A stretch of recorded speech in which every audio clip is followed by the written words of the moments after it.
প্রিয় ষষ্ঠ শ্রেণীর শিক্ষার্থীরা, শুভেচ্ছা নিও। আজকে আমি তোমাদের এনসিটিবি কর্তৃক প্রণীত স্বাস্থ্য সুরক্ষা বিষয়ের বার্ষিক পরীক্ষার নমুনা প্রশ্ন নিয়ে আলোচনা করব। প্রথমে তোমাদের বলবো, যারা আমার চ্যানেলটি সাবস্ক্রাইব করো নাই তারা আমার চ্যানেলটি সাবস্ক্রাইব করবে এবং আমার সাথে থাকবে। তাহলে চলো আমরা ক্লাস শুরু করি। গত ক্লাসে স্বাস্থ্য সুরক্ষার নৈভিত্তিক 25 নম্বরের প্রশ্ন নিয়ে আলোচনা করেছি। আজকে 75 নম্বর রচনামূলক প্রশ্ন নিয়ে আলোচনা করব। প্রথমেই সংক্ষিপ্ত উত্তর প্রশ্ন। 10টি প্রশ্ন থাকবে, প্রতিটি প্রশ্নের মান 2, সর্বমোট 20 নম্বর। প্রথম প্রশ্ন, ব্যক্তিগত সীমানার বাবল বলতে কি বোঝায়, ব্যাখ্যা করো। 2, স্বাস্থ্য সুরক্ষায় ডিমের কুসুমের উপকারিতা ব্যাখ্যা করো। 3, আমাদের জীবনে মূল অনুভূতিগুলো কি কি, লিখো।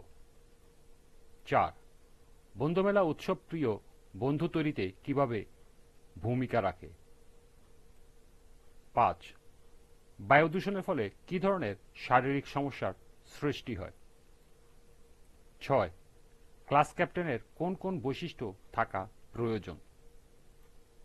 7, বন্ধু হওয়ার শেষ ধাপটি ব্যাখ্যা করো।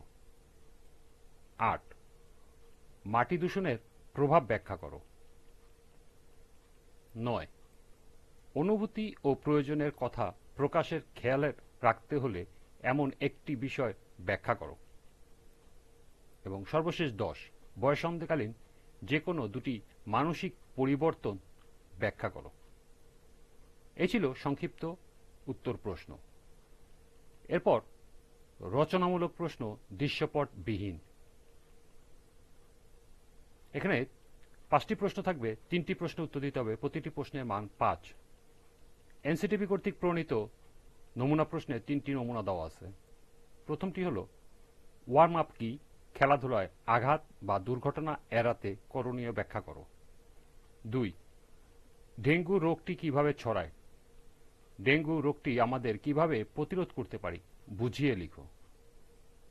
3, ব্যক্তিগত স্বাস্থ্য ও পরিচ্ছন্নতা কি, এটি পালনের উপায়গুলো লিখো। এরপর রচনামূলক প্রশ্ন দৃশ্যপট নির্ভর। এখানে 7টি প্রশ্ন থাকবে, 5টি প্রশ্ন উত্তর দিতে হবে, প্রতিটি প্রশ্নের মান 8। সোমা ষষ্ঠ শ্রেণীর ছাত্রী। ইদানিং সে তার শরীর ও মনে কিছু পরিবর্তন অনুভব করছে। কিছুটা লজ্জা এবং দ্বিধার কারণে সে তার অনুভূতি কারোর সাথে শেয়ার করতে পারছে না। তাছাড়া মা একটুখানি রাগ করলেও তার মন খারাপ হয়। অন্যদিকে সোমার সহপাঠী হিমু হঠাৎ করেই রেগে যায়। কখনো কখনো হিমুকে স্কুলের বাইরে কিছু ছেলের সাথে ঘোরাঘুরি করতে দেখা যায়।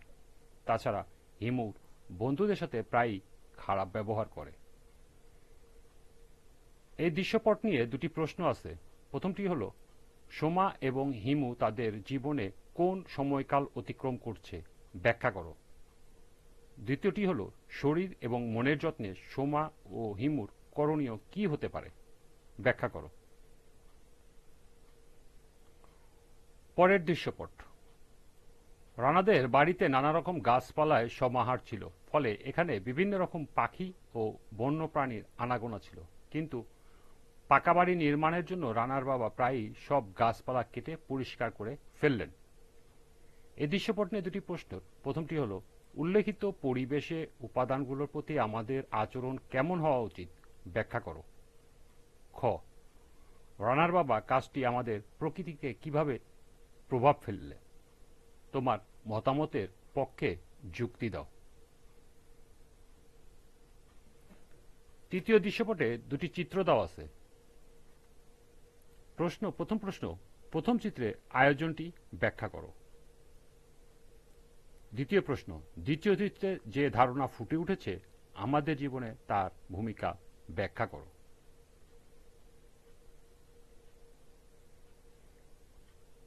পরের দৃশ্যপট, মিনা পড়াশোনায় খুব ভালো, তবে সে শ্রেণীতে চুপচাপ থাকতে বেশি পছন্দ করে। তার তেমন বন্ধুও নাই।